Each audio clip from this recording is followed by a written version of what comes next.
Il est midi. Je voudrais mentionner que les présentations sont enregistrées. On va les rendre disponibles à travers le site web, mais particulièrement, bon, en fait, on a aujourd'hui une présentation de René Audet. On a aussi une présentation d'Alexandra Martin qui est reliée à l'UQAM et sa présentation sera au bénéfice seulement des gens qui sont présents aujourd'hui et présentes parce que on ne la rendra pas disponible.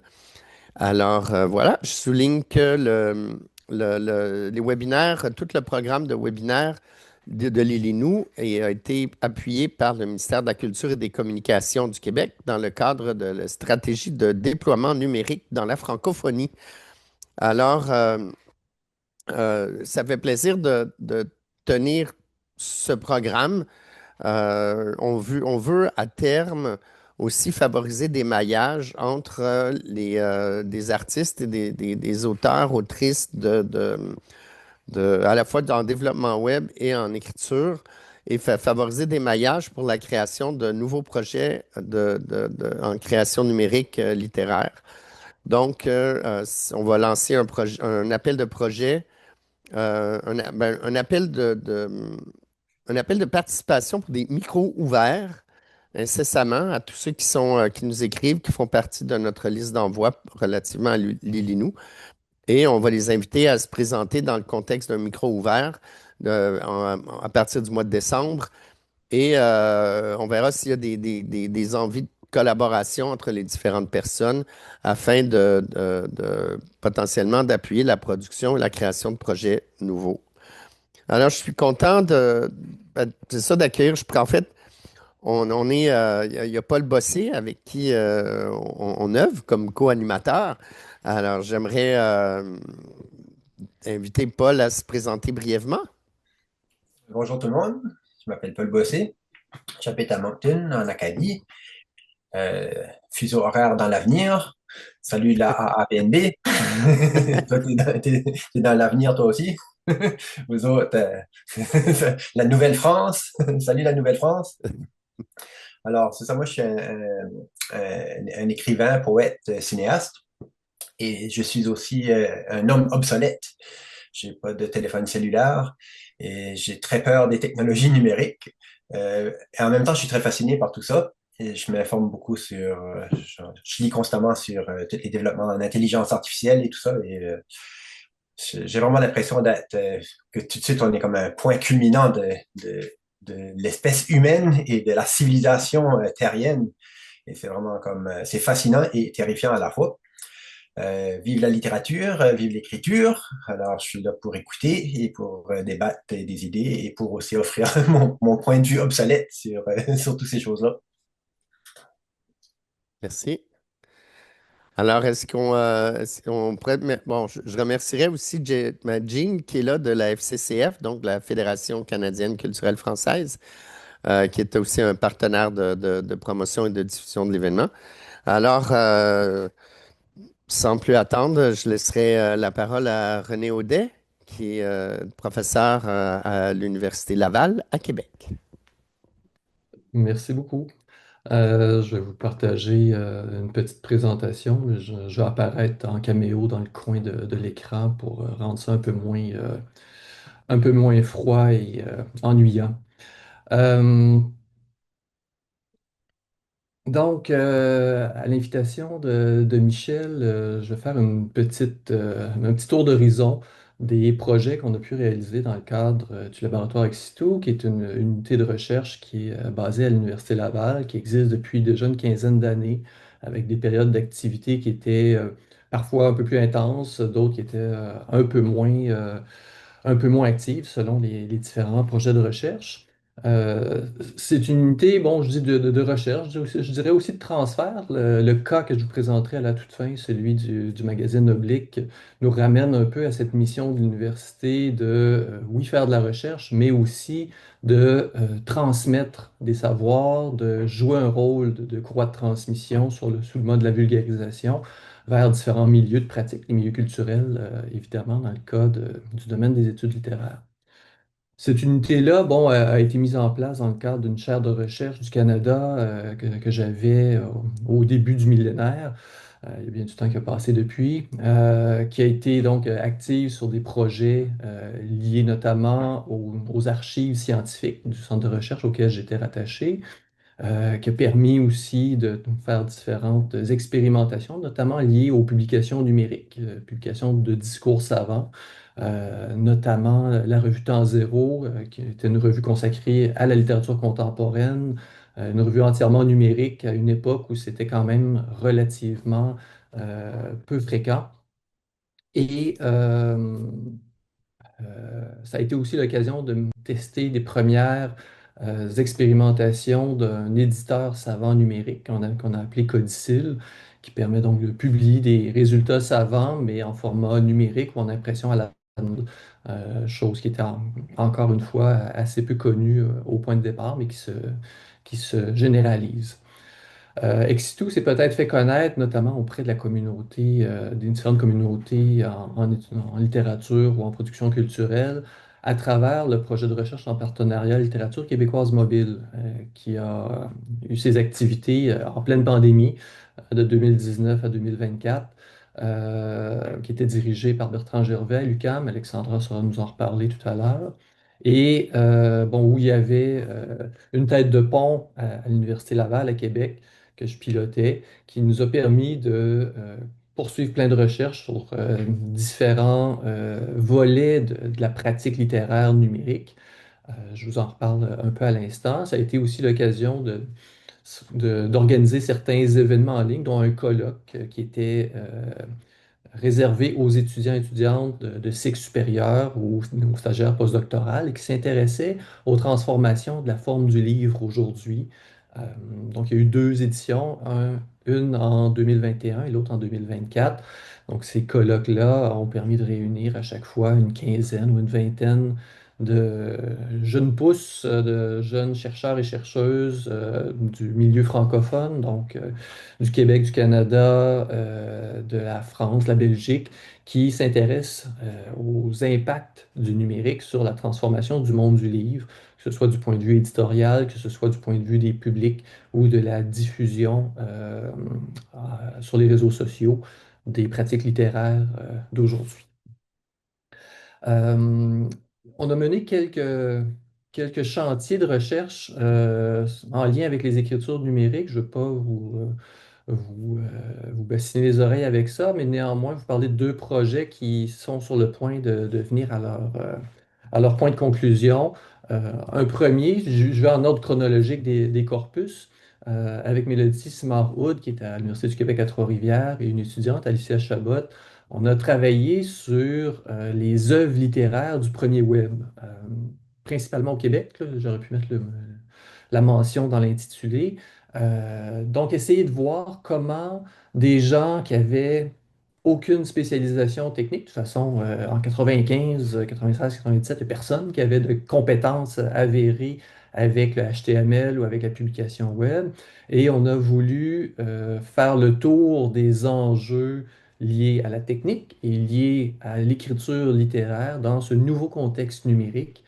Euh, Question de voir de quelle façon les gens s'appropriaient l'outil, de quelle façon ils utilisaient les sites web, les pages web, essayer de comprendre quels sont les imaginaires qui se développaient et quels étaient à la fois les singularités et les éléments récurrents d'une pratique à une autre.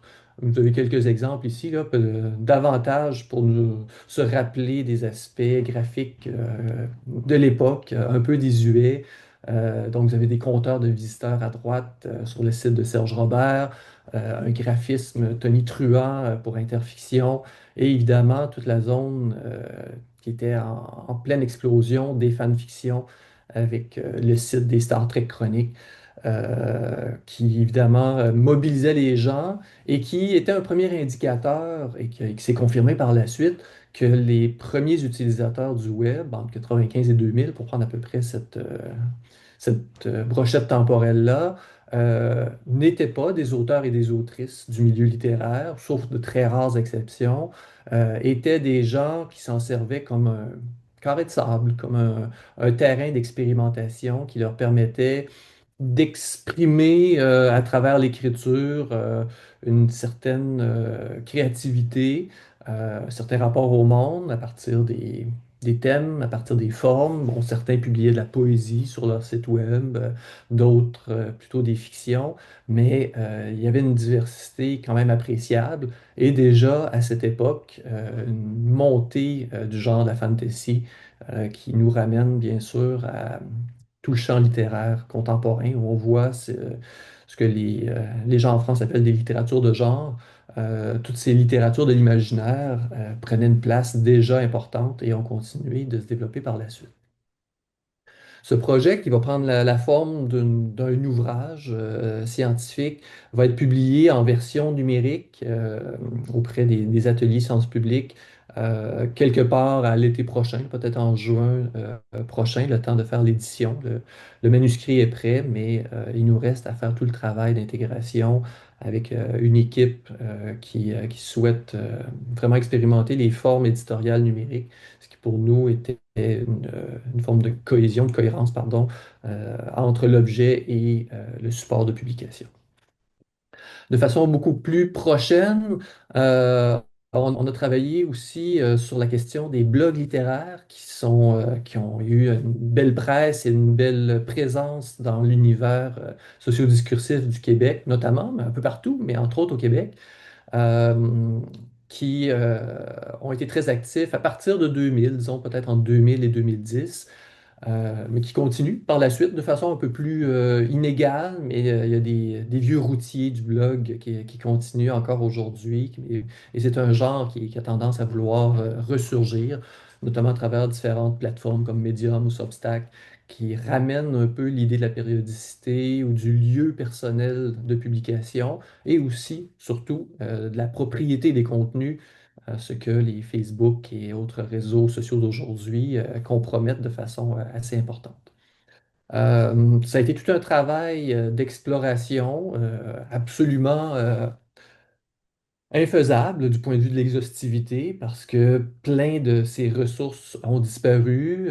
Si vous allez sur des plateformes comme Blogspot ou les Typepad autrefois, bon, les gens pouvaient publier, mais très très souvent, littéralement, retiraient leur site après un certain temps, soit étant un peu gênés de ce qu'ils avaient publié ou considérant que ce n'était plus l'actualité ou qu'ils ne voulaient plus s'en faire parler. Dans certains cas, on a des archives. La Wayback Machine d'Internet Archive est hyper intéressante pour pouvoir retrouver certains états de ces sites qui sont disparus, mais ça reste imparfait, soit parce que les archives sont trop espacées dans le temps, soit que le rendu graphique souvent est compromis à travers ces archives. On a accès au texte, mais rarement, souvent, à la facture graphique de l'ensemble de ces sites-là. Et surtout, ben, les blogs, ils ne sont pas indexés, on n'a pas de liste, on n'a pas de répertoire officiel. Les blogs n'avaient pas d'ISBN ou d'ISSN, donc n'étaient pas pris en charge par les institutions de mémoire. Et souvent, il fallait fonctionner par réseau. Si vous vous souvenez, les blogs avaient très fréquemment des blogolistes, donc une petite liste dans la colonne à côté de gens que le blogueur, la blogueuse lisait, ou des amis, ou leur réseau. C'est un peu ce qui est représenté ici à gauche. On a essayé de faire des petites tentatives de représentation de ces réseaux. C'était un peu délirant comme résultat. Mais c'était une façon de retrouver des sites, de voir un peu que, ah oui, un tel site, telle personne ou le titre d'un blog qu'on ne connaissait pas. Et on s'est mis à en ramasser des dizaines et des dizaines. On a monté une liste d'à peu près 300 blogs qui ont eu voix au chapitre dans les 10-20 dernières années avec des qualités littéraires variables. C'est probablement ce qui rejoint les deux projets, le précédent et celui-ci, où l'idée n'était pas de sanctionner une certaine idée de la littérature ou de dire ce blog ou ce site littéraire est littéraire et l'autre n'a pas une qualité suffisante. Au contraire, on a été extrêmement inclusif en se disant allons voir comment la pratique d'écriture se déploie de quelle façon elle s'autorégule, de quelle façon elle s'exprime à travers des démarches qui, dans certains cas, ont prétention à être dans la littérature et dans plusieurs cas qui étaient tout simplement des exercices d'écriture ou d'une façon de construire un discours qui était porté sur la place publique, mais qui n'avait pas prétention à avoir une qualité esthétique que l'on reconnaît normalement aux œuvres littéraires. Et quand je vous disais que ce projet mènera bientôt à un résultat, le mois prochain, donc, paraîtra cet ouvrage qu'on publie chez Codicille Éditeur, donc Tenir un blog au Québec, pratique d'écriture web et configuration socio-littéraire, qui est un ouvrage collectif où il y a une dizaine de contributions, quelques réflexions un peu plus techniques ou méthodologiques à travers. Donc un ouvrage de presque 300 pages qui laisse place à différents projets. Certains articles portent sur un blog en particulier ou une démarche de blog d'un auteur ou d'une autrice. Dans d'autres cas, c'est une espèce de perspective croisée, notamment sur les blogs de BD ou les blogs pendant le printemps érable, par exemple, qui nous permettent d'avoir un regard un petit peu plus transversal sur le recours à ces outils et le positionnement, dans ce cas-ci, sociopolitique des blogueurs et blogueuses à travers leur site. Donc là, on est dans les résultats au sens où c'est des chantiers qu'on a pu mener et qui vont donner des résultats concrets qui vont être consultables et on l'espère pérennes à travers les années.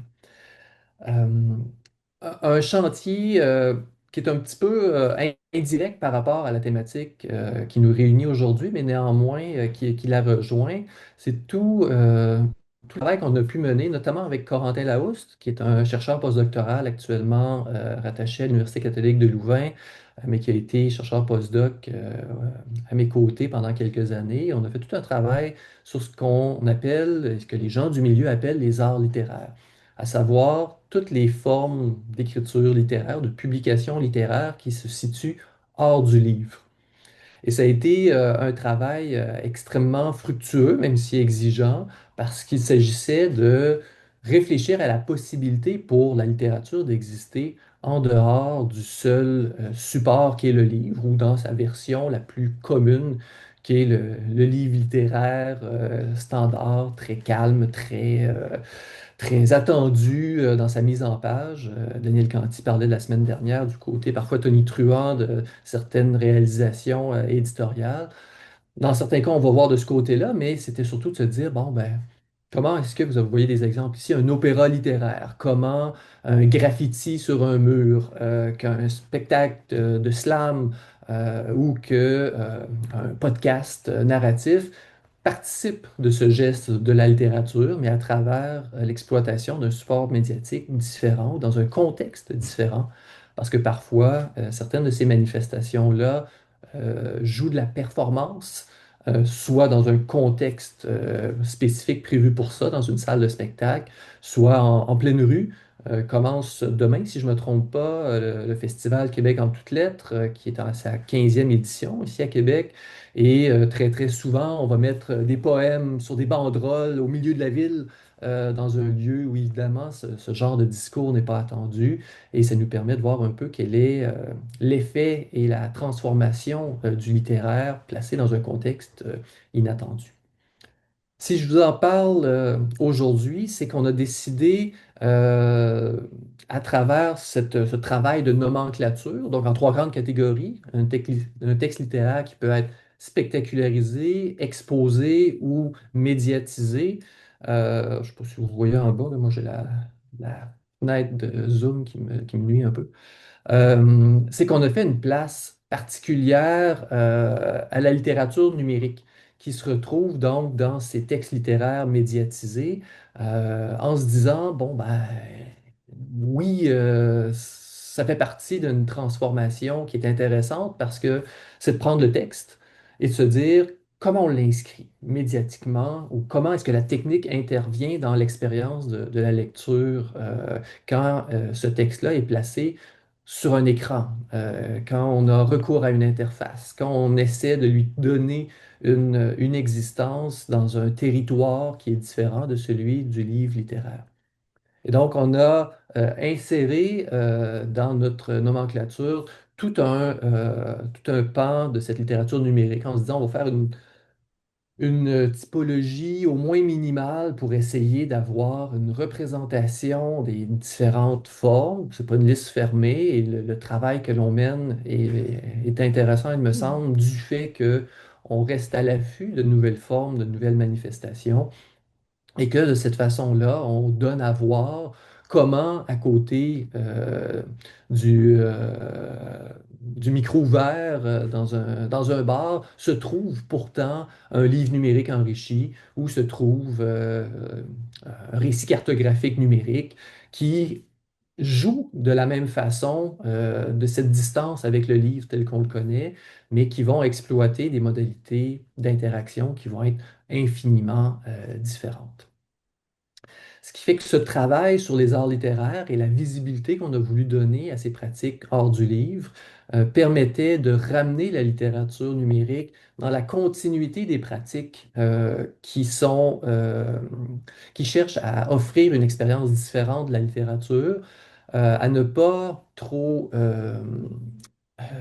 sortir le numérique du champ de la culture, parce que parfois il y a cette espèce de tension que l'on voit se mettre en place entre le monde éditorial plus standard et bon, ceux qui sont tagués de tripeux de technologie ou de geeks.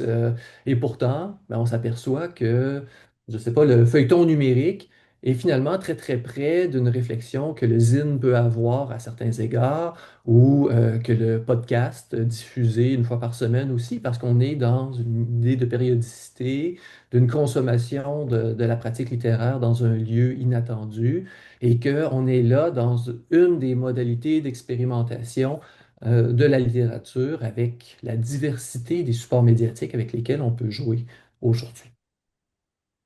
J'en viens, en essayant de pas trop étirer mon temps, à certains outils que l'on a pu développer à travers les dernières années pour pouvoir documenter ces pratiques numériques. Donc, un outil plutôt de répertoire très fondamental et un outil plutôt de transfert. Donc, le Colin d'une part et le magazine Oblique ensuite.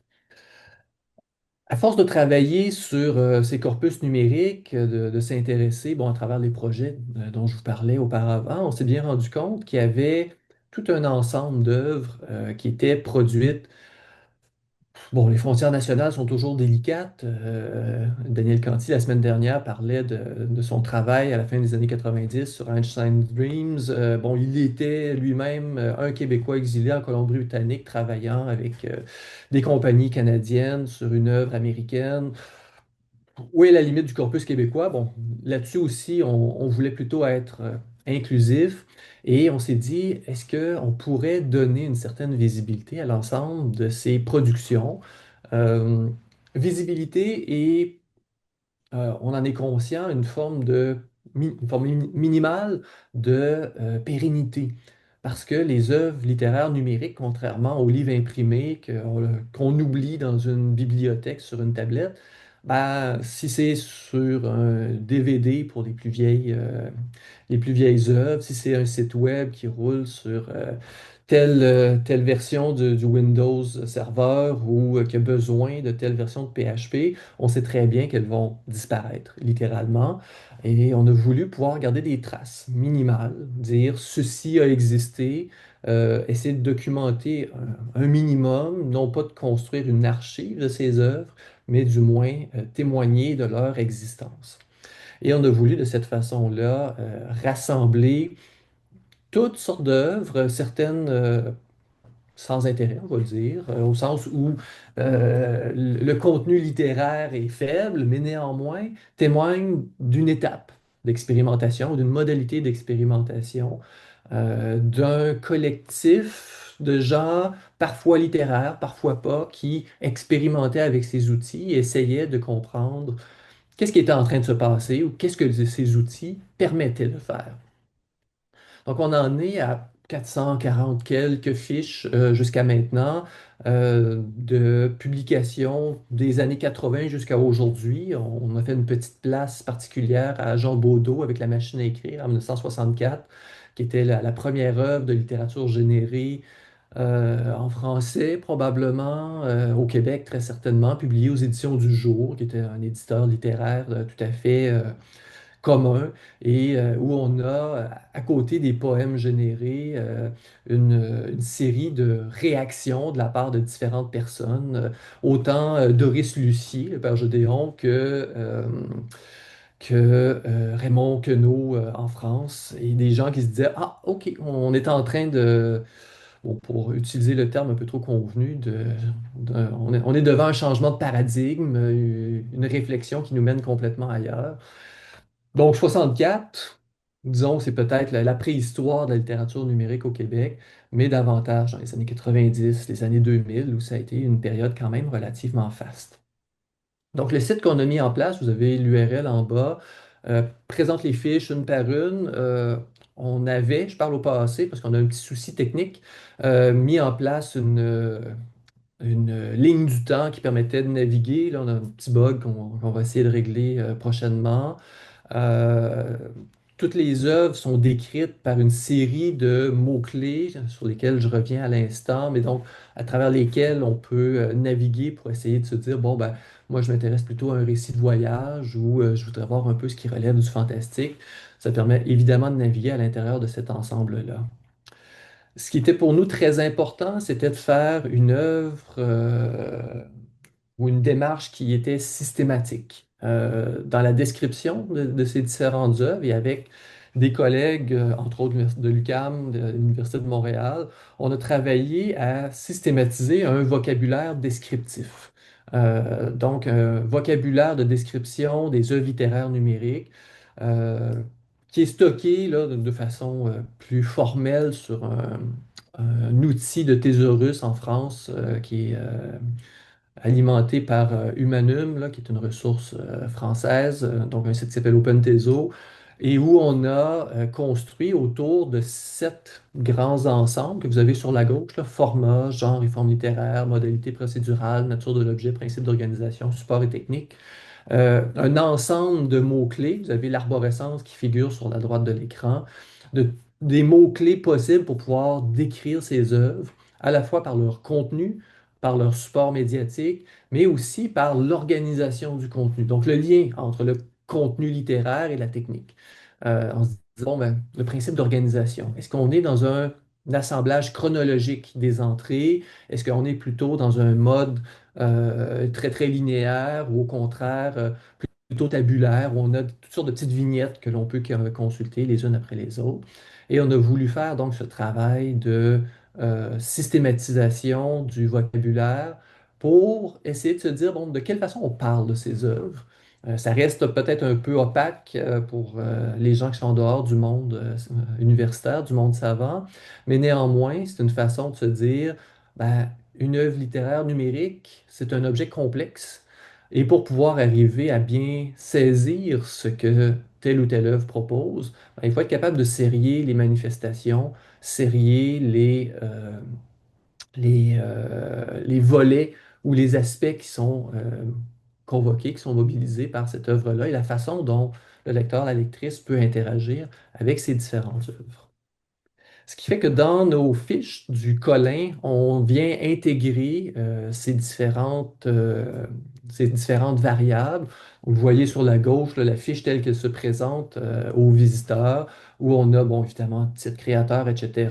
Bon, la technique qui apparaît, qui nous permet de systématiser. Et même dans l'interface de saisie que vous avez sur la droite, on voit que si on s'intéresse à la modalité procédurale de ce même exemple, ben, le clic est important parce que c'est lui qui permet de faire défiler l'œuvre et il renvoie, vous voyez l'URL d'OpenTeso, renvoie à la définition générique de ce mot-clé-là qui est sur le site, qui est stocké de façon externe et qui pourrait être mobilisable dans d'autres projets. Ce travail-là, c'est donc de vouloir donner une boîte à outils à la suite des chercheurs qui s'intéresseraient à la façon dont on peut caractériser, que l'on peut décrire des objets complexes comme le sont les œuvres littéraires numériques. On a voulu aller un tout petit peu plus loin en essayant de participer à la pérennisation de ces œuvres, c'est ce que je vous disais un peu tout à l'heure. Et entre autres, pour chacune des œuvres, chacun des créateurs, créatrices de ces œuvres, on est allé créer des entrées dans Wikidata, qui est donc la couche de données sous Wikipédia, ou du moins du conglomérat de Wikimedia, et toutes des entrées qui sont rattachées à travers, bon, qui était le nom du projet à l'époque, là, le patrimoine littéraire numérique québécois, faire en sorte que ces gens-là puissent exister. Parce qu'on s'est rendu compte que très fréquemment, à la fois les boîtes de création, les auteurs-autrices, les designers n'existaient pas du point de vue de la banque de données et les œuvres, bien sûr, n'existaient pas. Parce que très souvent dans Wikidata, les œuvres publiées chez des éditeurs, bon, il ne faut pas généraliser, mais très souvent les œuvres sont versées dans la banque à partir de l'ISBN, ça crée des identifiants qui sont stables. Mais Wikidata a son propre identifiant et ça permet de créer une entité qui est stable et qui existe donc à travers le temps. Ce qui fait que dans nos fiches, sur la droite, dans la partie cachée de fiches, mais elle est affichée aussi pour le grand public, euh, Wikidata est identifié, donc l'identifiant stable de cette œuvre, donc Poème pour la forêt, a l'identifiant Wikidata Q111 969 499 qui peut paraître un peu mécanique, un peu bêtement informationnel, mais c'est une façon pour nous de dire, on a fait un travail, on a identifié des œuvres qui font partie de la culture québécoise, et maintenant, il y a une trace de cette œuvre-là qui existe dans les données du projet de Wikimedia et qui est là pour éventuellement la postérité. Parce que nous, bon, on a fait un bout de travail, on continue d'alimenter un peu le site, mais de façon beaucoup moins intensive. On a fait un snapshot de l'état de la production, mais la suite des choses, ben, quelqu'un pourra prendre le relais ou ces ressources-là permettront d'enrichir l'étude et la connaissance de ces pratiques littéraires numériques. Donc, vous voyez un projet de répertoire avec certains volets idéologiques, si on veut, mais qui cherchait donc à essayer de stabiliser la connaissance de ces pratiques qui, pour le rappeler, disparaissent peu à peu, qui s'éteignent au fur et à mesure où les années avancent. Parce que souvent, ce sont des œuvres qui sont inscrites dans une actualité et la maintenance de ces sites, de ces ressources est très peu souvent assurée. Et c'est surtout pas nos institutions de mémoire aujourd'hui, comme BANQ ou Bibliothèque Archives Canada, qui ont les compétences pour pouvoir garder fonctionnelles des copies de ces œuvres numériques à travers le temps. Malheureusement, ça pourra peut-être changer, mais ça fait partie des enjeux. Enfin, en quelques minutes, vous présenter ce qui s'appelait autrefois le carnet de la fabrique du numérique, que vous avez peut-être déjà croisé, qui s'appelle maintenant Oblique, regard sur l'innovation éditoriale. Ça fait partie de notre mandat de s'intéresser à la façon dont on peut réfléchir, exploiter les ressources éditoriales, comment les outils que l'on possède aujourd'hui, les outils numériques, peuvent influencer le visage, disons, de la production livresque aujourd'hui avec des choses absolument fascinantes, parfois des petites modifications, mais qui viennent changer le processus de création, parfois qui donnent des idées aussi à d'autres éditeurs, éditrices, en disant, ah bon, je ne savais pas que quelqu'un avait déjà expérimenté de mettre, bon, un exemple connu, mettre des QR codes dans un livre standard. Qu'est-ce que ça change? Ah oui, tel éditeur un peu plus niché s'intéresse à mettre, bon, oui, à relier des feuilles de papier ensemble, mais qui va jouer de transparent à certains endroits, créant des effets de profondeur ou changeant un peu l'interaction qu'on peut avoir avec les objets. Et on s'est dit, ben, pourquoi pas essayer de faire une veille de ces nouvelles formes éditoriales qui touchent au numérique, mais qui ne sont pas entièrement dans cet espace-là. Ce qui fait que ce magazine, qui publie des articles irrégulièrement, mais quand même à intervalles relativement rapprochés, les articles pourront se trouver sous différentes catégories, notamment actualité, soit des lectures d'œuvres, parfois des portraits ou des entretiens avec des acteurs, actrices du milieu, ou des textes soit de réflexion sur certaines transformations ou sur des ouvrages savants qui sont liés au monde éditorial. Ainsi, dans les derniers temps, pour vous donner quelques exemples, un entretien avec la directrice générale de Transistor Media, donc qui est une des boîtes qui travaille énormément sur la production de balados au Québec, qui sont situés à Gatineau, qui permettait de voir un petit peu leur point de vue sur bon, le lien avec la littérature, voir un tout petit peu quels sont les enjeux de diffusion, notamment de ces produits culturels-là. Une lecture d'un ouvrage un peu dérangeant de Véronique Bélan, donc l'artiste en art visuel, en art médiatique, qui est un ouvrage qui reprend le feed généré par IA d'une installation artistique qui était un peu une sorte de décodage des signaux que l'on reçoit par radar de l'espace intersidéral et qui finit par créer une sorte de langage au fil des pages. Parce qu'au début, c'est des pages entièrement noires parce que les lignes de texte sont complètement superposées et tranquillement, au fil des pages, le texte devient lisible jusqu'à la dernière page où il y a une seule ligne que l'on peut parcourir. Mais qui est une expérimentation assez dérangeante, qui vient bouleverser notre idée de la littérature, mais qui s'inscrit dans une sorte de dialogue forcé avec les pratiques poétiques d'aujourd'hui. Et l'exemple à droite, donc il y avait un collectif qui avait été publié en France aux Presses du Réel sur le lien entre intelligence artificielle et littérature.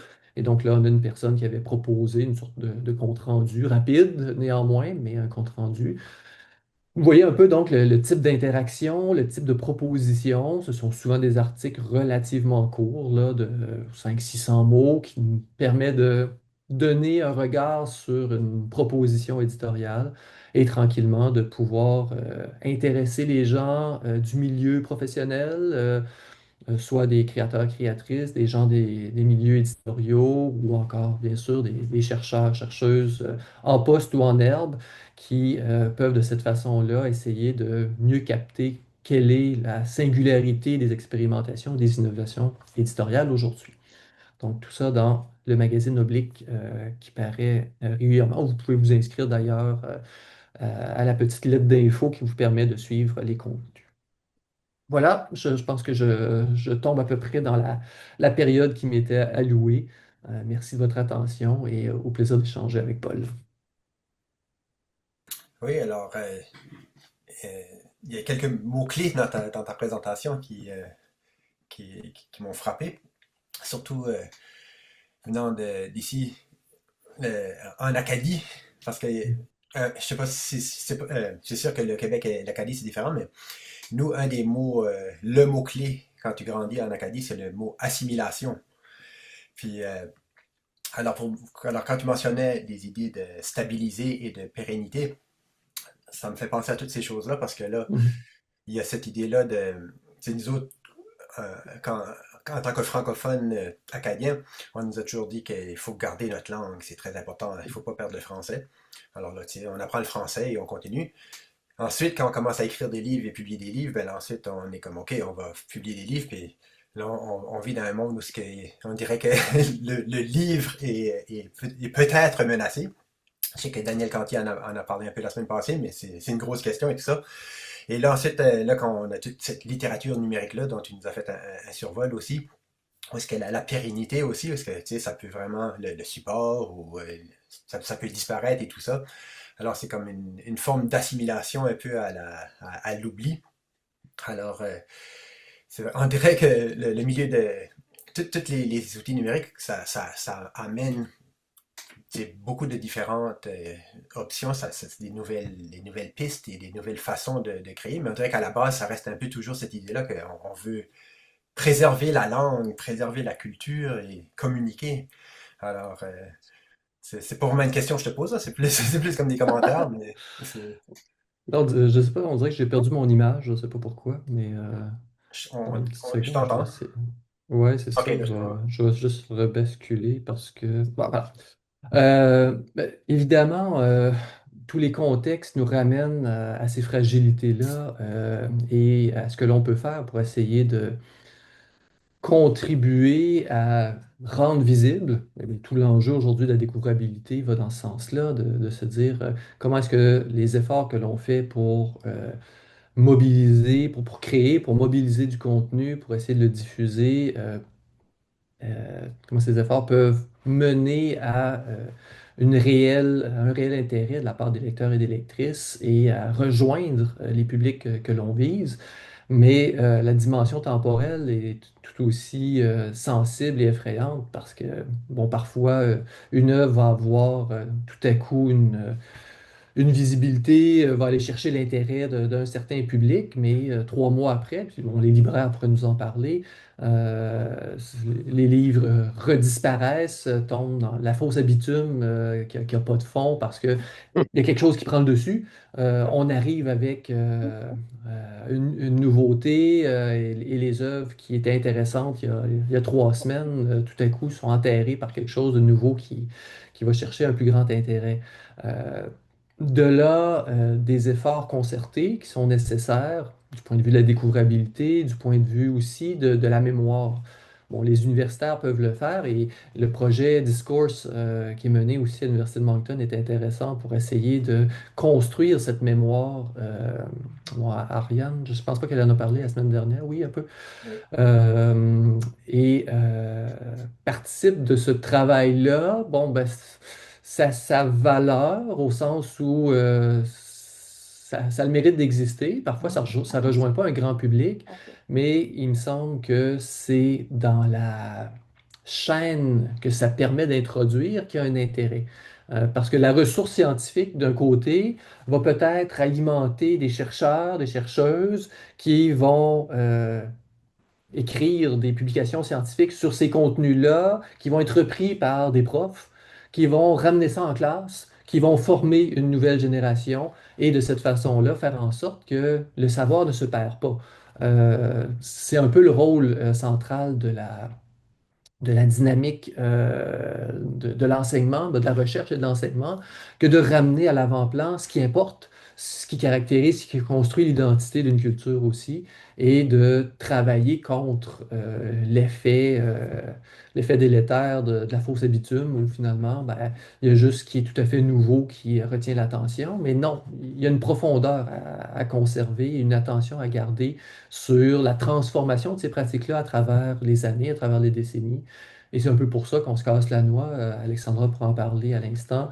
C'est pour ça qu'on se casse la noix, c'est de construire des répertoires, à faire des listes, à essayer de caractériser ces œuvres, parce que sinon, ben, dans 2 ans, on va avoir oublié ce qui était pourtant aujourd'hui, ce qui faisait le hype de tout le monde et dont tout le monde parle, mais qui va être nécessairement oublié, sauf si certains, par ailleurs, viennent offrir un regard un peu plus à distance, essayer de capturer l'intérêt de ces pratiques-là, même si elles ne sont plus tout à fait actuelles, tout à fait immédiates. Merci beaucoup, René Audet. Moi, je suis toujours impressionné par le caractère systématique du travail qui est effectué pour la documentation des œuvres et aussi toute la nomenclature des genres, des styles, des techniques, des technologies, des stratégies narratives, des formes de récit, euh, même jusqu'à la définition des arts littéraires, évidemment, une définition à laquelle, ici à Topo, on adhère absolument à 100%. C'est à peu près ce qu'on fait, ce qu'on produit et ce qu'on présente depuis plus de 25 ans. Alors, je pense que c'est une initiative, ce sont des initiatives qui gagnent à être connues, d'où la pertinence d'en parler dans le contexte du webinaire de Lilinou. Si tu me Alors, permets, Michel, juste oui, mentionner, je disais que Québec en toutes lettres commence demain, mais aussi la semaine prochaine se tient à Québec les premiers états généraux sur les arts littéraires et les arts de la parole, qui sera l'occasion d'un travail des gens du milieu, d'essayer de mieux brosser le tableau des conditions de création et de diffusion des arts littéraires au Québec, au Canada français aussi, parce qu'il y a une participation large, mais qui sera l'occasion aussi d'un positionnement intéressant de ces pratiques-là. wow. Est-ce que ça va avoir lieu à la Maison de la littérature à Québec? En partie, à Bibliothèque Gabriel Roy et à la Maison de la littérature, je crois, mardi et mercredi prochain. Ce sont deux lieux extraordinaires et dynamiques sur la scène littéraire ici au Québec. Alors, merci beaucoup. On va faire une petite Vas-y. pause et on va suivre. On va prendre 3 minutes de pause. Tout d'abord, ben, j'aimerais vraiment souhaiter la bienvenue à notre prochain invité, Jean-Paul Thomain, qui est derrière le site Itérature, dévoué à l'exploration de tous les enjeux entourant la littérature numérique, la fiction interactive, la fiction sur le web. C'est un répertoire de questions et d'amorces de réponses. Et c'est aussi un répertoire de liens, de sites d'intérêt, d'initiatives nouvelles, d'initiatives différentes. On peut plonger à l'infini dans les ressources du site Itérature qui était jusqu'à présent rempli d'articles, mais qui a dû être Un petit peu purée amputé. pour des raisons ou charcuté pour des raisons qu'on apprendra tout à l'heure, certainement, possiblement. Alors, je suis content donc d'inviter Jean-Paul Thomain pour ce webinaire de l'incubateur de littérature numérique. Euh, alors voilà, et maintenant on est avec notre co-animateur, Paul Bossé, euh, Oui, bonjour. que je laisse se présenter. Salut, salut, ça me fait plaisir d'être là. Alors, moi, mon nom, c'est Paul Bossé. J'habite à Moncton, Nouveau-Brunswick, qui est la soi-disant capitale de l'Acadie, mais on sait que l'Acadie, c'est un pays virtuel. C'est un pays virtuel qui n'existe pas depuis le traité d'Utrecht de 1713. Alors, on aime beaucoup l'histoire en Acadie et tout ça, mais alors moi, mon parcours, c'est que je suis écrivain, poète, cinéaste, dramaturge. J'ai fait aussi des performances, toutes sortes d'affaires. En tout cas, je suis pluridisciplinaire, mais c'est tout bien sûr basé sur l'écriture et la littérature. J'ai fait des projets de littérature numérique, dont un projet en particulier qui s'appelle le Polbot en 2017. C'est un générateur automatique qui était d'après mes écrits. Puis ça a devenu comme un chatbot et tout ça en 2017-2018. Puis là, ensuite, il y avait une histoire aussi là-dessus, là, comme un scénario et tout ça. Mais en tout cas, c'était un projet où ce que j'ai vraiment, pendant 2 ans de temps, j'étais vraiment dans la littérature numérique. Mais depuis ce temps-là, je suis vraiment, j'ai pris comme position, ben, j'ai toujours été un peu très critique de la technologie. J'aime la technologie, mais j'aime pas les gens qui font la technologie. Comme vous d'ailleurs, probablement, mais je trouve que vraiment c'est effarant ce qui se passe tout de suite avec Silicon Valley et toutes ces choses-là. Puis j'aime pas les outils numériques. Mais c'est pas que j'aime pas les outils numériques, j'aime pas les gens derrière les outils numériques. Alors je me méfie beaucoup de ça. Alors j'ai un côté de moi qui est très luddite. J'aime ça lancer des sabots dans dans les machines. Alors voilà, Michel m'a approché pour être un peu comme l'antithèse, l'antithèse anti-numérique un peu. Et voilà. Bon, ben ça va pas être triste. Alors, la table est mise pour votre intervention, Monsieur Thomain. Tada! Ah, je commence déjà? OK. Il faudrait qu'on puisse partager l'écran. Alors, je vais les bannières Linou et Itérature. Itérature, brièvement. Donc, c'est un webzine qui veille l'évolution des écritures numériques. Et oui, les écritures numériques, je les vois vraiment de façon accordéoniste. Et ce qui me fascine, donc la raison pour laquelle je veille, c'est précisément le côté un peu cosmique, là. On dirait que c'est un Big Bang qui est constamment en expansion. En tout cas, c'était le cas jusqu'à l'arrivée de ChatGPT et sa famille nombreuse. Et donc, il y avait une multiplicité de formes, d'expressions absolument fascinante qui, pour moi, est une forme de discours en soi. C'est l'explosion la multiplicité, la variété que je trouve extraordinaire et qui vaut la peine d'avoir comme une espèce de petit point d'ancrage. Et le travail que littérature fait, c'est vraiment un travail de balisage. Il y a trop de choses pour qu'on puisse, à proprement parler, faire des analyses. Ça m'arrive une fois par mois. C'est vraiment de poser des points quand il y a quelque chose qui produit un type de contenu qui apparaît, comme par exemple à l'époque, c'était le journalisme en mode Instagram. Mais là, je vais commencer à faire des suivis là-dessus. Mais je pense que tout le monde peut comprendre, Michel l'a très bien rendu. De toute façon, c'est impossible de tout suivre d'une façon vraiment cohérente. Donc, pour moi, c'est un mode balisage. Puis le mode opératoire, c'est le partage de l'information. Et l'autre volet de littérature, c'est, voyons, l'exploration littéraire.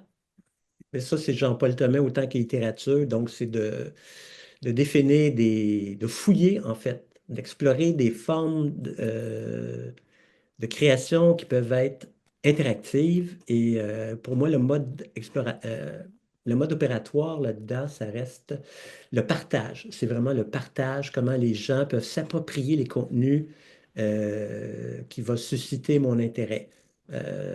C'est moins ma capacité à faire de l'art, pour laquelle j'ai peu d'intérêt, honnêtement. J'aime mieux ce que les autres font. Ça a le mérite de me surprendre. Mais par contre, partager, voir comment les gens peuvent s'approprier des contenus, ça, c'est pour moi euh, ce qui est le plus fascinant, en fait. Alors, bref, présentation de Jean-Paul Thomas. Je ne vais pas trop radoter là-dessus. J'ai deux DESS, un en édition numérique, un autre en art, création et techno, que j'ai éventuellement muté en maîtrise individualisée de poésie interactive. Je pense que j'ai cassé le moule parce que l'Université de Montréal, après ma maîtrise, il a annoncé qu'il n'en ferait plus. J'espère que je ne les ai pas vexés. Alors donc, maîtrise en poésie interactive et avant ça, carrière en multimédia, muséologie d'interprétation en salle dans les années 80, après web, film Internet et patati et patata. Donc, observation, l'écriture numérique. Grosso modo, pour ne pas froisser de plumes et pas être trop incohérent. Pour moi, j'interprète l'écriture numérique comme le texte produit et diffusé numériquement. Bon, en particulier Internet, évidemment. Et je ne fais pas nécessairement de ségrégation là-dessus.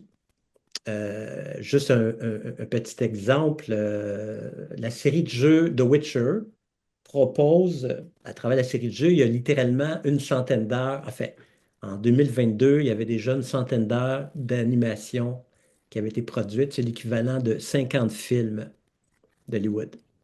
Une masse euh, faramineuse de contenu à écrire pour l'environnement du jeu, mais c'est par définition aussi de l'écriture numérique.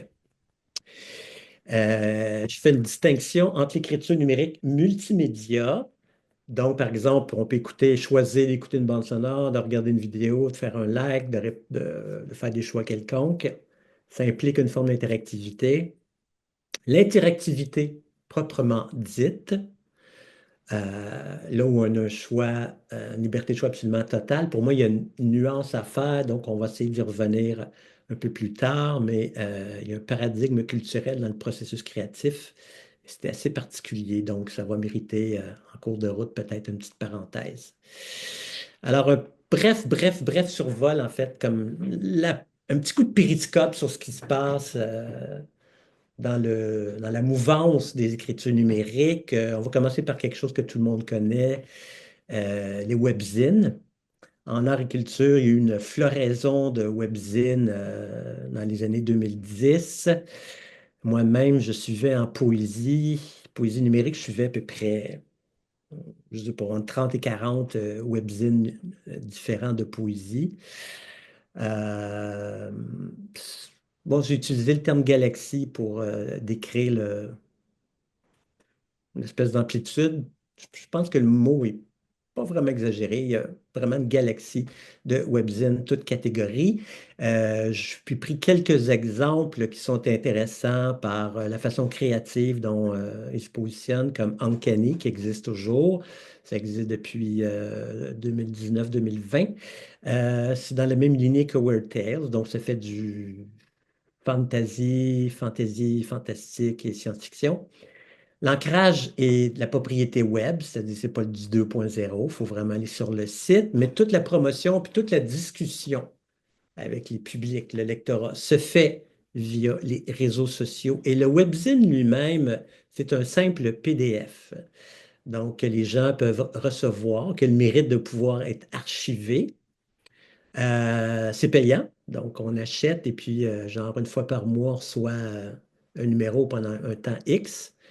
Mais si le webzine est en PDF et donc il n'y a aucune forme d'interactivité, toute la discussion, l'exploration des points de vue, etc., ça se fait sur les réseaux sociaux. Beautiful Bizarre est un autre exemple de, de webzine qui a une approche multiforme, c'est-à-dire que le webzine peut être acheté sous format numérique avec des entrevues, des vidéos, etc. Il peut être acheté papier. Toute la discussion encore là se fait en mode 2.0, en particulier sur Instagram. Le webzine offre aussi des formations, Beautiful Bizarre, et il y a tout un mode coopter des expositions, créer des expositions d'art, donc avec des galéristes aux États-Unis, en Australie et à d'autres endroits en Asie. En tout cas, je ne les ai pas vus encore au Canada et pas encore à Montréal. Et puis, j'avais prévu finir avec les webzines à la Bellingcat, mais le mode OSINT, Open Source Intelligence, est maintenant quand même pas mal connu. Bellingcat, au début, était le pionnier, il y a peut-être 7-8 ans. Maintenant, il y a beaucoup de... Bon, la guerre en Ukraine, entre autres, a répandu les OSINT un peu partout. Reste que ce type de webzine avec le journalisme en mode donné pour enquête se répand à peu près partout. Je ne veux pas vous bombarder, quoique ça ressemble peut-être à une mitraillade. C'est l'inconvénient d'avoir beaucoup de choses, d'avoir un coup de périscope. Les fictions interactives sont un genre que je trouve vraiment intéressant. Ça a été lancé dans les années 90. C'est rapidement tombé en désuétude parce que, évidemment, à l'époque, on explorait le interactive storytelling et on s'est rendu compte qu'une histoire interactive, ça posait la problématique d'avoir des gens qui ont l'impression de se raconter l'histoire à eux-mêmes en faisant des choix. C'est tombé plus ou moins en désuétude, et puis le gag à l'époque, c'était de dire une histoire interactive réussie, ben, c'est un jeu. Mais tombé dans l'oubli tranquillement, le genre a fait, c'est comme, a percolé, a fait des amateurs. Il y a maintenant plusieurs centaines de milliers d'histoires interactives qui existent dans des répertoires comme le Fiction Database. Puis la dernière fois que j'ai regardé, vers 2023, il y avait 12 à 15 logiciels qui permettaient d'écrire ces histoires-là. La plupart sont gratuits. Twine est assez connu dans le milieu académique. À la fin, j'ai mis, je ne sais pas si Ilinou va pouvoir le diffuser, là, mais j'ai prévu un espace annexe pour le matériel, les ressources, etc. Les infolettres, ben, je pense que la plupart ont vu à quel point le milieu littéraire et puis le milieu journalistique ont coopté des plateformes comme Substack et Ghost. Substack a fait un coup d'éclat en signant des exclusivités avec Salman Rushdie et après avec les créateurs de DC et Marvel. Et depuis le mode de communication infolette pour rejoindre directement son lectorat. C'est répandu. C'est vrai en littérature, c'est vrai dans un paquet d'autres milieux, entre autres le journalisme. Ici, j'avais mis The Cram comme exemple parce que c'était un rare média destiné aux ados. Donc, avec sa formule particulière. Je parle un peu de Substack et de Ghost ici. Donc, le mode infolette connaît une poussée de croissance nouvelle avec l'intelligence artificielle, puisque je pense que c'est Cory Doctorow qui a appelé l'enshittification ou l'émerdification du web. Alors, de plus en plus, les éditeurs, différentes formes d'éditeurs, que ce soit des éditeurs de livres, des auteurs habitués à s'autopublier, des journalistes qui préfèrent travailler en mode solo, utilisent l'infolette pour rejoindre leur lectorat parce que, évidemment, ce n'est pas pollué par l'intelligence artificielle. La problématique, qui n'est pas mince, c'est qu'évidemment, ça crée à un moment donné un effet d'amplitude. Il y en a de plus en plus, et puis les gens n'ont pas le temps nécessairement de lire 50 infolettres. Les fanfictions sont connus pour des phénomènes comme, mon Dieu, comment ça s'appelait? Twilight et Hunger Games, je pense. Donc, c'est une sous-culture à part entière dans le web. Je pense qu'on n'arriverait pas à dénombrer, il y en a combien? Au-dessus d'1 million. Sur Wattpad, il y en avait pas loin d'1 million la dernière fois. Et donc, c'est un genre à temps plein auquel se consacre un grand nombre d'usagers. Poésie numérique. Bon, juste un petit mot rapidement sur le vidéo-poème. C'est un genre qui s'est professionnalisé de manière exceptionnelle depuis 7-8 ans. Neil Gaiman en faisait il n'y a pas longtemps. La dernière fois que j'avais regardé, je pense que c'était en 2023, il y avait 3 douzaines, à peu près 36 festivals internationaux de vidéo-poèmes. Il y en avait 2 en français, dont je pense celui du Festival international de poésie de Montréal, mais c'est un genre en pleine croissance. Et il y a évidemment aussi qui vient avec tout le phénomène de la micro-poésie avec ses corollaires, comme par exemple l'instapoésie. On va peut-être revenir là-dessus tout à l'heure si on a le temps. Mais Zebra est probablement le festival de vidéopoèmes le plus connu et fait partie de House for Poesy, euh, avec un répertoire qui comprend des dizaines de milliers de poèmes traduits dans près de 80 langues. La dernière fois, j'ai vérifié, encore une fois, ça bouge très, très vite. Donc, un répertoire de poésie ouvert à peu près au monde entier. Les podcasts, c'est un genre en soi. Euh, et là, je parle beaucoup, donc, si vous avez l'impression que je radote, vous avez une indigestion, vous m'arrêtez.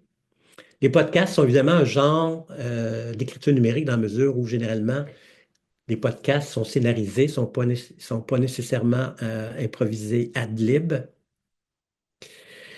Et les fils Instagram, je mentionnais tout à l'heure que il y a quelques années, des journalistes avaient commencé à opérer à partir d'Instagram, c'est-à-dire au lieu de passer par une plateforme média, je ne sais pas moi, l'équivalent de la presse, le Devoir, le Washington Post, devenir eux-mêmes leur propre média, s'installer sur Instagram ou sur TikTok ou sur Substack ou les deux ou les trois en même temps. Donc, c'est un phénomène qui a commencé à se répandre. Mais c'est vrai aussi pour la poésie. Donc, Rupicard a fait connaître l'insta-poésie avec, je pense, c'est Milk and Bone ou Milk and Honey, je ne vais pas l'insulter en me trompant dans le titre. Et c'est un genre qui s'est développé de façon assez phénoménale en anglais. En français, Twitter avait été utilisé de longue date par l'éducation française pour stimuler la créativité littéraire chez les étudiants au lycée. Donc, par exemple, faire des haïkus. Depuis que M. Musk a repris le business, c'est tombé en désuétude, mais j'ai cru voir que Blue Sky était en train de prendre la place de Twitter en micro-poésie. Pour ce qui est du haïku, bien sûr, qu'on appelle aussi le tweet haïku. J'ai parlé de Witcher tout à l'heure, donc simplement pour souligner que le jeu, même s'il passe souvent sous le radar, est incontournable parce qu'au niveau de la scénarisation, de l'adaptation aux problématiques de design de jeu, il y a un énorme travail d'écriture numérique qui se fait. Évidemment, dans les plus récents jeux, qui sont ad lib et basés sur l'intelligence artificielle, c'est-à-dire le jeu s'adapte au choix du joueur. Donc, et plus la personne va jouer, plus le jeu va lui proposer d'options différentes. La portion strictement scénaristique s'amoindrit. Reste que pour créer le noyau, c'est fondamental, là. Des phénomènes qui mutent, on a vu apparaître il y a quelques années des modes de fiction interactive en mode SMS, même chat ou téléphone mobile. Pour l'instant, c'est passé date, mais ça vaut la peine d'être mentionné. Éventuellement, il va y avoir très probablement des gens en train de se créer des nouveaux modes opératoires au niveau de la fiction, de type de fiction interactive, possiblement sur TikTok. Crypto-monnaie, c'est un peu la même chose. Quelques années, Medium compensait ses auteurs en crypto-monnaie. Brave recrutait, Brave qui est l'équivalent de DuckDuckGo, donc à l'origine c'est un moteur de recherche, mais qui voulait avoir une dimension contenu. Donc, il prévoyait compenser ses utilisateurs pour leurs likes, leurs partages, etc., avec la crypto-monnaie. C'est tombé entre deux chaises temporairement.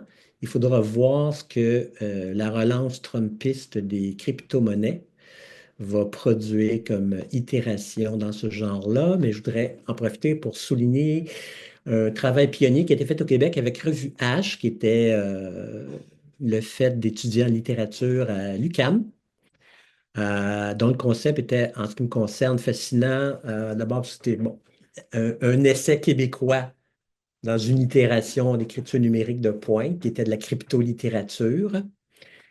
Et l'idée était de s'appuyer sur ces crypto-monnaies, celle qui était choisie, je pense que c'était le Steemit. L'idée, c'était de pouvoir payer les auteurs de façon juste et équitable. Parce que, bon, en général, les revues littéraires n'ont pas nécessairement beaucoup de sous pour payer les gens. Euh, Ça n'a pas survécu, c'est dommage, mais il faudra voir. Les auteurs, au niveau anglophone, en tout cas, les auteurs ont prêté beaucoup d'attention à la possibilité d'être rémunérés en mode crypto-monnaie. Il faudra voir si le genre rebondit ou pas. En art visuel, les NFT, Non-Fungible Tokens, ont fait beaucoup, beaucoup de dégâts en termes de fraude. Donc, évidemment, tout ce qui est crypto-monnaie a perdu beaucoup de son lustre. Mais il y a une relance de la chose qui est opérée à partir des États-Unis, comme je l'ai dit tout à l'heure, je ne veux pas trop radoter. Alors, il faudra voir si ça rebondit ou pas. J'ai l'impression que oui. On a parlé un peu de la micro-poésie. Alors, ça fait un peu le tour. Je suis désolé si j'ai mitraillé tout ça. Mais jusqu'à l'intervention l'apparition pléthorique et fulgurante des IA, des intelligences artificielles, le genre était en explosion continue, en fait, un peu comme l'univers, là, c'était constamment en train de s'élargir. Les problématiques que l'intelligence artificielle vont poser dans le moment, c'est, un, les gens n'ont pas envie d'être copiés, bon, ça va de soi. Mais deux, pour les petits éditeurs, exemple, littérature. Une attaque de bot de IA qui cherche à copier le contenu peut faire grimper le coût de la bande passante par 50 ou 100. Et c'est là où pratiquement, de manière très prosaïque, où le bas blesse, évidemment. Moi, je n'ai pas les moyens de payer quelques milliers de dollars de bande passante dans le mois. Et à part des organisations de forte taille, de taille moyenne, c'est pas vraiment à portée de l'éditeur lambda sur le web. Alors ça, c'est une problématique qu'il faut considérer. Pour l'instant, Littérature avait à peu près 769 articles en ligne. J'en ai gardé une dizaine, j'en ai enlevé 760. Et puis là, je cherche un mode d'hébergement sécuritaire, donc sans nécessairement que ce soit Yokain ou Nepenthes, qui a une forme de protection algorithmique contre les bots d'intelligence artificielle, contre les attaques, les deny of service, etc. Cloudflare, qui est une entreprise de serveurs aux États-Unis, offre une protection aux éditeurs à l'échelle internationale qui peuvent être menacés en termes de liberté d'expression ou d'attaque d'intelligence artificielle. Mais bon, actuellement, ils en hébergent, je pense, au-dessus de 800.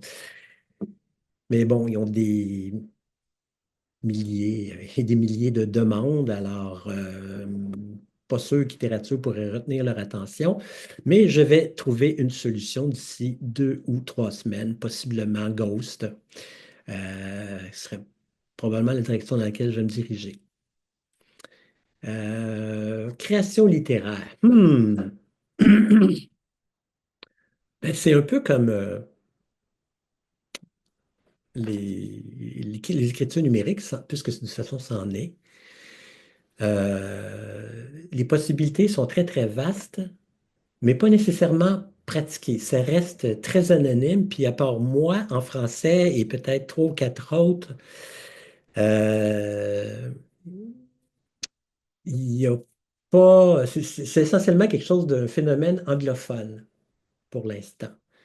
Reste que, à mon avis, c'est absolument fascinant, pas seulement pour le mode créatif, parce que c'est quand même littéralement stimulant et amusant de pouvoir créer d'une façon multimédia sur des plateformes ou des sites, mais ça reste que l'appropriation par les publics va être effectivement beaucoup, beaucoup, beaucoup plus large. Ce que le public peut partager, peut noter, peut carrément prendre le contenu et faire d'autres choses avec. J'ai fait un distinguo entre l'écriture, la création numérique, multimédia et la création purement interactive. Parce que la différence est dans la problématique de choix. Là, je vais juste radoter vite, vite un petit survol historique. Mallarmé, à la fin du 19e siècle, a travaillé sur son propre projet de livre interactif pendant des années. Il avait appelé ça d'ailleurs le livre. En anglais, c'est édité. C'est la seule version qui est intégrale. D'ailleurs, la version que j'ai retrouvée intégrale, c'est d'ailleurs en anglais. Donc, j'ai le texte de Mallarmé en anglais, ce qu'on voit là, et pardon, les commentaires. Donc, il voulait avoir un livre où le texte puisse être relié comme à, à tout le contexte, à toute la réalité qui environne le lecteur. Je traduis rapidement. Donc, c'était un premier essai de pensée interactive. Ici, on a The Book de Mallarmé dont je parlais. Juste rapidement, il s'est fait au niveau historique, encore en 1927, un livre interactif dans la mesure où Depero, Fortunato Depero, a créé son propre livre interactif avec 2 bolts, comme vous pouvez le voir. C'est un livre d'idée de design où chaque page est autonome.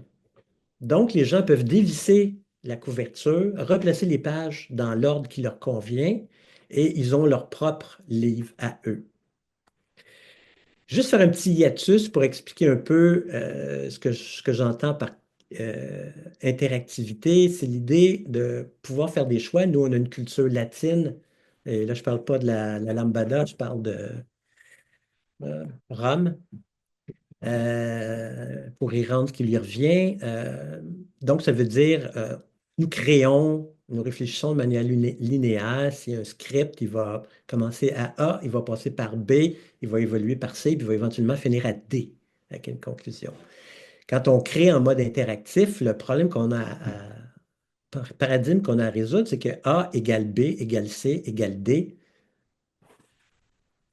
Tous les éléments du contenu sont supposés pouvoir être accessibles de manière égale, donc ils sont supposés avoir une valeur égale, et donc c'est très difficile de créer une forme narrative. Ça devient extrêmement compliqué, mais c'est un peu la beauté de la chose.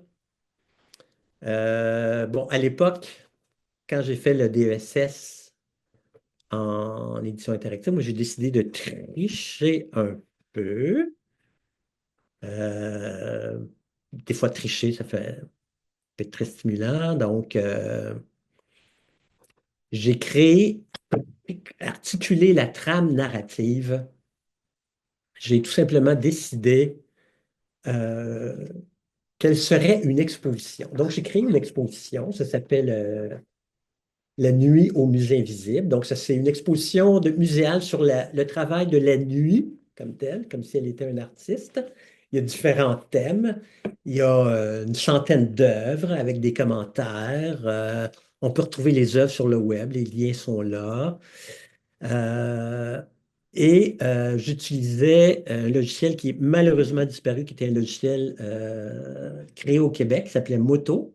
Et Moto permettait aux usagers de créer leur propre exposition. C'est-à-dire qu'ils pouvaient ils pouvaient, à l'intérieur de la structure, sans enlever le contenu, ils pouvaient ajouter leur propre vidéo, leur propre dessin, leur propre photo, commenter sur chaque page. Donc, en fait, créer le livre qu'ils voulaient. Actuellement, la seule possibilité vraiment interactive qui reste, parce que le livre est en format EPUB 3, c'est d'aborder l'exposition dans le sens qui vous convient. Donc, évidemment, comme c'est une exposition, vous pouvez entrer par n'importe quel thème et puis circuler dans l'exposition comme bon vous convient. Ça reste que c'est interactif.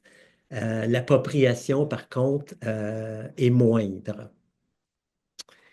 Et j'utilisais le terme tricher parce qu'évidemment, créer une exposition, c'est un schéma simple d'application de circulation interactive, mais ce n'est pas nécessairement duplicable. Et pour moi, une vraie formule de créativité interactive, ce serait justement la capacité à être reproductible, c'est-à-dire que 100 000 personnes pourraient l'utiliser avec 100 000 fois des résultats complètement différents les uns des autres. Tandis que si on prend une exposition, c'est cool, mais tu veux refaire un autre livre interactif, tu risques de retomber avec l'idée de OK, je vais faire une exposition, mais le sujet va être différent. Ce qui n'est pas tout à fait pareil. En anglais, je pense qu'on dirait que la problématique, c'est la scalabilité, l'utilisation de masse de la formule. Ceci dit, on en parlait au tout début, la fiction interactive est là pour régler au moins partiellement le problème, parce que les gens ont quand même pas une infinité de choix, mais ils vont en voir au fur et à mesure qu'ils avancent trois ou quatre choix différents, et l'histoire va changer au fur et à mesure de leur progression. Donc, on parle de moto. Ici, on voit un peu la configuration interactive avec l'image, la petite icône de caméra qui permettait aux gens de mettre leur propre caméra, leur propre photo ou leur propre vidéo. Puis il y avait le i qui permettait de commenter à leur guise. Et il y avait en même temps un volet dessin. Donc les gens pouvaient, ou s'ils voulaient aussi, dessiner dans le livre. Des exemples d'écriture interactive ou multimédia en ligne, j'ai été vérifié parce que ça disparaît plus vite que ça apparaît. L'homme heureux est encore là. Donc, sur relire.net, c'est un texte qui apparaît et qui disparaît au fur et à mesure. T-Uglo à l'époque, avec le Google Creative Lab, celui de Sydney, et puis les éditions AtPlay à Londres, avait créé une demi-douzaine de livres avec des modèles interactifs différents. Ça reproduisait intégralement ce qui se faisait en interactive storytelling dans les années 90, mais ça avait le mérite d'au moins avoir des points de chute pour regarder, OK, voici une demi-douzaine de livres interactifs avec des approches différentes les unes des autres. Malheureusement, bon, ben, Édition Play disparu. Le Google Creative Lab n'en a pas gardé de traces. T-Uglo, sur son site, a gardé certaines images, donc qui permet d'avoir des idées, là, une certaine idée de ce à quoi ça avait de l'air. Et puis, Gracia Beggiani, qui fait des trucs proches du vidéopoème, c'est sur Littératube et j'ai gardé l'adresse. Poésie multimédia approche. Alors, c'est le bout le plus intéressant. Comme il reste peu de temps, je vais aller un peu vite. J'ai moi-même fait un laboratoire d'écriture interactive pour mon DESS. Pas le DSS, pardon, la maîtrise de poésie multimédia. Donc, pendant 3 semaines, j'ai fait un lab où j'explorais différentes formes de littérature. À droite, ici, on peut voir le télégramme interactif. J'ai remplacé les phrases par des affiches que je ramassais sur la rue. Je prenais des photos d'affiches, puis là, l'affiche devenait ma phrase. Le stop, lui, était interactif à chaque fois. Donc, ça menait vers une image ou un commentaire. Euh, à gauche, on peut voir quelque chose d'élémentaire. Un poème avec des URL qui renvoient vers des vidéos, d'autres poèmes, des textes, de la musique, etc. Et ces URL-là deviennent soit des commentaires, des compléments, des échos, des critiques, etc. On peut rajouter des bandes sonores. Ça peut être très varié. La poésie géolocalisée, c'est quelque chose que je trouve absolument fascinant, qui peut être fait facilement. C'est StoryMap, le StoryMap de l'Université Northwestern, pas le corporatif, est gratuit. Donc, ça permet de géolocaliser de la poésie qui vient avec des photos, des vidéos, des textes, etc. La poésie en mode fiction interactive, on a parlé de fiction interactive tantôt, mais ça s'utilise très bien pour la poésie. Micro-poésie, j'en ai parlé. Framapad, je regrette d'aller aussi vite, là, mais Framapad de Framasoft est absolument jouissif comme mode de happening poétique parce qu'on peut se ramasser à deux, trois douzaines là-dessus avec un thème. Et puis, chacun peut choisir sa couleur. Et puis, avec un signal de départ donné, bon, mais les gens peuvent se répondre. Et oui, ça va donner un festival de couleurs, mais ça crée aussi des textes surréalistes qui peuvent se conserver puis se publier en mode EPUB ou HTML. Donc, moi, je trouve ça vraiment super intéressant. Moving Poem, je vais passer dessus rapidement parce que je vais finir avec Magic, qui était de l'écriture en mode bioingénierie. Je m'étais intéressé à l'université au biohacking, je trouvais ça intéressant. Puis à un moment donné, je me suis dit, oh, pourquoi j'écris pas un mot avec des bactéries? Et puis, je vais utiliser les lettres du mot. Chaque lettre va devenir comme une entrée de la table des matières. Bon, Magique a 7 lettres, donc Magique. Chaque lettre mène éventuellement. Magique devient la table des matières. Chaque lettre mène un poème. Et puis, évidemment, je n'ai pas besoin de vous dire que l'intérêt d'écrire avec des bactéries, c'est que la métaphore est élémentaire. Euh, les bactéries mutent la matière qu'elles touchent. Et les réseaux sociaux font exactement ça avec avec les cultures, notamment francophones, on le sait ici. Donc, je trouvais que c'était une approche qui était vraiment stimulante. Je ne l'ai pas fini parce que c'est vraiment quelque chose, je pense, qui devrait être fait en groupe. Seul, c'est plate, littéralement. J'ai déjà fait beaucoup d'exploration par moi-même, fait que le concept me plaît énormément. Puis j'ai fait les petits microbes, comme on peut le voir. J'ai utilisé l'équipement qui venait de Amino Bio, qui font des kits de bioengineering pour les écoles, en me trompant plusieurs fois, bien sûr, ça c'est moi. Et comme formule, ben, j'ai utilisé, bon, ben, par exemple, moi j'ai travaillé avec Creative Book Builder, alors il y avait les images interactives, les i pouvaient mener à d'autres images, à des textes. J'ai travaillé avec en mode Word Cloud, par exemple, pendant 5 semaines ou 3 semaines, je me souviens plus exactement. J'ai ramassé, je pense que c'était 2 fois par semaine. Je faisais 3 journaux français, 3 journaux québécois. Et je ramassais les grands titres avec leurs sous-titres. Et j'en ai fait un corpus que j'ai passé dans Orange, qui permet de traiter, entre autres, créer des nuages de mots. J'ai fait un nuage de mots à partir duquel j'ai tenté de faire un poème. Je dirais pas que c'est une grande réussite, le poème. Travailler à partir de Word Cloud, par contre, ça, c'est vraiment super intéressant. Donc, pour terminer, le champ de la poésie interactive, pour moi, c'est très largement ouvert à l'innovation. Et si on ne trouve pas ce qu'on cherche, la beauté de la chose, c'est qu'on peut te le hacker. Une plateforme comme StoryMap ou une plateforme comme Framapan, ça ne sert pas à faire de la poésie, mais c'est absolument totalement adaptable pour le faire. Et l'idée de pouvoir créer de la poésie dans des contextes comme ça, évidemment aussi comme la poésie géolocalisée, c'est que c'est très difficilement copiable par de l'intelligence artificielle pour l'instant. Alors, sur ce, je termine. J'espère que ça n'a pas été trop pénible comme mitraillade.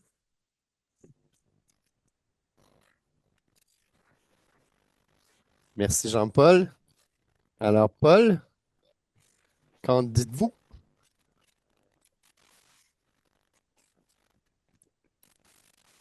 Ah, on a perdu le son. Paul? Ah, on n'entend pas. Paul? Là, allô? Oui, Ah, voilà. ça fonctionne. Ouais, je sais pas qu'est-ce que mon USB coupe des fois, puis je sais pas que là, est-ce que c'est moche? Oui. Oui, ça fonctionne. OK. Comme quand, tantôt aussi, à un moment, tu avais coupé, puis j'étais comme, oh, alors là, j'ai été flex switch du micro à un à l'autre.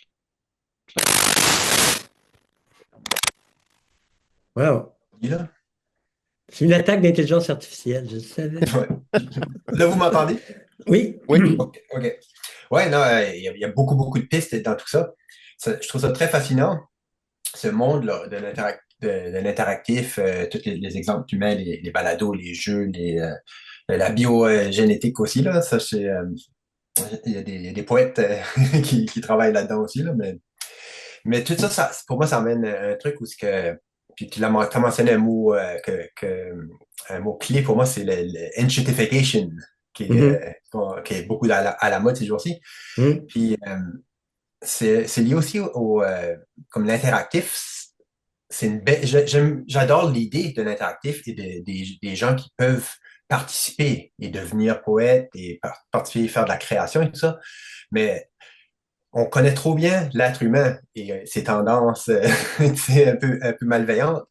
Et qu'est-ce qui arrive parfois, c'est ça, c'est que quand on donne la chance à des gens de participer ou de commenter, un exemple qui est bon de ça, c'est on peut même pas aller lire les commentaires. Quand tu vas dans les journaux, puis là, tu vas lire les commentaires en bas de page sur les articles, les gens, ils vont juste être sauvages, puis ils vont juste polluer et tout ça. Je suis pas en train de dire que les artistes sont des pollueurs, mais je dis juste que comme l'idée du do-it-yourself, puis de l'auto-poésie, puis de Mhm. les gens qui peuvent avoir tous ces outils-là pour faire leur propre création, ça amène bien sûr une explosivité, mais en même temps, ça peut amener justement cette explosion de négativité. Puis à cette heure que tu embarques toutes les bots et toutes ces choses-là, puis que l'Internet est pollué, et maintenant, tu sais, c'est comme, on cherche pour des solutions pour envoyer les textes aux gens, puis tu mentionnais, tu sais, il faut que tu envoies comme, c'est quasiment comme un courriel que tu envoies à quelqu'un, voici mon texte, s'il vous plaît, peux-tu le lire en cachette? Alors, j'aimerais juste savoir ton opinion là-dessus sur cette merveille humaine de créativité-là, mais est-ce que l'être humain est capable de dealer avec toutes ces choses-là parce qu'on est tellement comme... Ben, l'être humain, je ne sais pas, mais l'être humain en mode grosse corporation, nous, parce qu'on le voit, je veux dire, la liberté de faire du web à peu près n'importe quoi qu'on a laissé aux grandes corporations à partir de 1995, bon, ben, ça a été un flop. Hmm. En 95, on ne pouvait peut-être pas le savoir, le web était complètement différent, c'était basé sur des structures académiques, c'était basé sur une pensée académique, puis le réseau lui-même était académique. Donc, les gens avaient une toute autre approche du web. Il y avait ce qu'on appelait l'anétiquette, donc euh, les excès débiles qu'on voit aujourd'hui étaient absolument impensables à l'époque. Les gens auraient été simplement bannis. Mais tu as utilisé un mot que je trouve fascinant, c'est le mot cachette. Bon, actuellement, les artistes en art visuel, mais je pense que c'est la même chose en littérature, cherchent tous des places où ils vont pouvoir se cacher pour créer, pouvoir partager. Et il y a des pour et des contre, mais moi, je pense que les gens sont en train d'essayer de chercher des solutions pour recréer l'esprit d'époque. Parce que même quand je pense à Facebook au début des années 2010, ben, c'était extraordinaire, Facebook. C'est la plus grosse galerie d'art de l'histoire de l'humanité. Là. Il y avait c'est là qu'on on s'est aperçu que c'était pas juste Paris, Rome, New York, Berlin, mais que c'était aussi des gens en Malaisie, aux Philippines. Il y avait des créateurs en Espagne, il y a des créateurs au Maroc, dans des coins qui n'auraient jamais eu d'audience, où les peintres, les photographes n'auraient jamais eu d'audience. Sans Facebook. Maintenant, les excès corporatifs ont complètement détruit euh, la trame du web, littéralement. Là, et je pense que c'est ça que les gens cherchent à faire dans le moment. Cara, c'est une sorte de, un peu une cachette. Il y a, je pense, 1 ou 2 millions d'artistes là-dessus, en art visuel. Google admet que le web est en train de mourir parce que d'une part, eux font de moins en moins de références vers les sites web qui existent parce qu'ils veulent garder le contenu à travers les références de leur propre intelligence artificielle.